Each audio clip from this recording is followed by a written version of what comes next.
जीत. माळ माणसांनी भरून गेला होता. बघावे तिकडे माणूस होते. आसपासच्या 4 गावांचे लोक शर्यत बघायला माळावर गेले होते. गोळा झाले होते. वेळ होत आली तशी एक एक गाडी येऊन उभी राहू लागली. गावच्या तुका पाटलांची गाडी येऊन उभी राहिली. तसे गाडीभोवती गराडा घालून लोक उभे राहिले. खुळ्यांसारखे गाडीकडे बघत राहिले. तुकाने आपला म्हातारा हरण्या बैलगाडीला जोडला होता. जोडीला तरण्या खिलारी खोंडाबरोबर हरण्या उभा होता आणि लोक टक लावून त्यांच्याकडे बघत राहिले होते. ऐन उमेदीत हरण्याने शर्यती जिंकल्या होत्या हे लोकांना माहीत होते. त्याचे गुण सगळ्यांना माहीत होते. साऱ्या गावात तो नावाजलेला बैल होता हे खरे, पण आता त्याचे वय झाले होते. अंगात दम नव्हता. अंगावर धड मांस नव्हते. त्याची हाडे दिसत होती. बैल पार थकला होता आणि तोंडावर तजेला नव्हता. जोडींच्या खिल्लारी खोंडाबरोबर तो कसा पळणार ही चिंता लोकांना पडली होती आणि सारे लोक मनातून तुका पाटलाला शिव्या देत उभे होते. त्या खुळ्याने म्हाताऱ्या बैलाला का जोडावे हेच त्यांना कळत नव्हते. हळूहळू सगळ्या गाड्या येऊन उभ्या राहिल्या. कुणाची जोडी जागच्या जागी नाचत होती. कुणाचे खोंड डिरक्या फोडत होते. कुणी गर्दन वाकून शिंगे लावत होते तर कुणी पायाने खालची जमीन उकरत होते. हरण्याचा जोडीदारही गप उभा राहणार नव्हता, पण सारे लोक हरण्याकडे बघत उभे होते. हरण्याचे पळणे त्यांना ठाऊक होते. त्यांची चालाखी साऱ्यांना माहीत होती.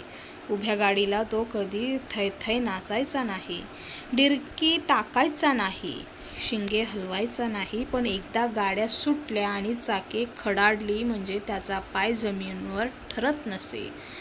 चाके वाजतील तसा तो उसळी घेत जायचा. त्याला कधी उकसावे लागायचे नाही, मारावे लागायचे नाही. तशीच वेळ आली तर जोडीच्या बैलालाही गुंडाळून घेऊन तो एकटाच धावायचा.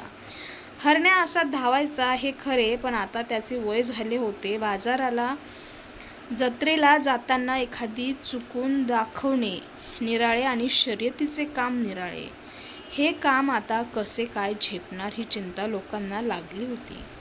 आणि तुका निश्चिंत होता. हरण्या म्हातारा झाला असला तरी त्यांच्यावर त्याचा भरोसा होता. लोक काळजीने त्याच्या गाडीकडे बघत होते आणि तुका खुशाल हसऱ्या चेहऱ्याने त्यांच्याकडे बघत होते.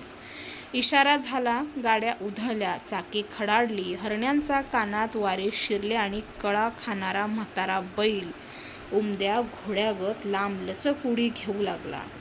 त्याचा पाय जमिनीला ठरेनासा झाला. जोडीचा खिल्लारी खोंड मागे पडू लागला. बघता बघता गाड्यांमागून गाड्या तोडल्या जाऊ लागल्या. एक वावटळ सुटल्यागत गाडी पुढे जाऊ लागली.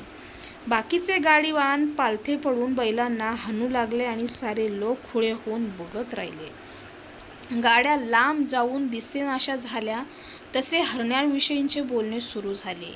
गाड्या मागे फिरण्याची वेळ भरत आली तसा सगळा माळ टाका वर करून बघत उभा राहिला. झाडांचे शेंडेही माणसांनी फुलून गेले.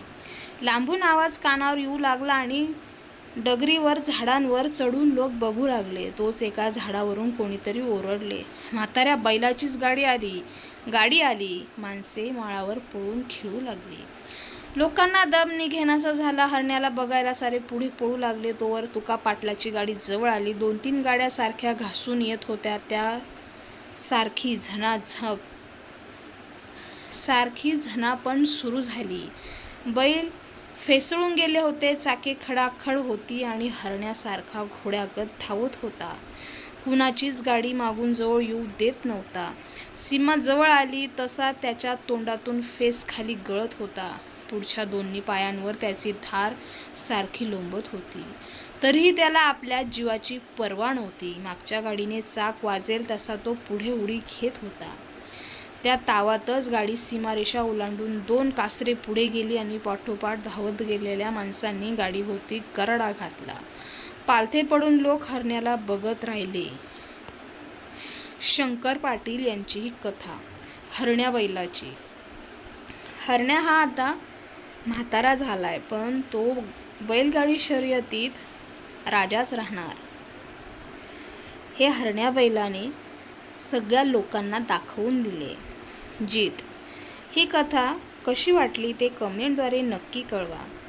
आणि अशाच नवनवीन कथा आणि कवितांसाठी आपल्या बालभारती कथा विश्वला सबस्क्राईब करा, लाईक करा, कमेंट करा आणि शेअरसुद्धा करा. धन्यवाद.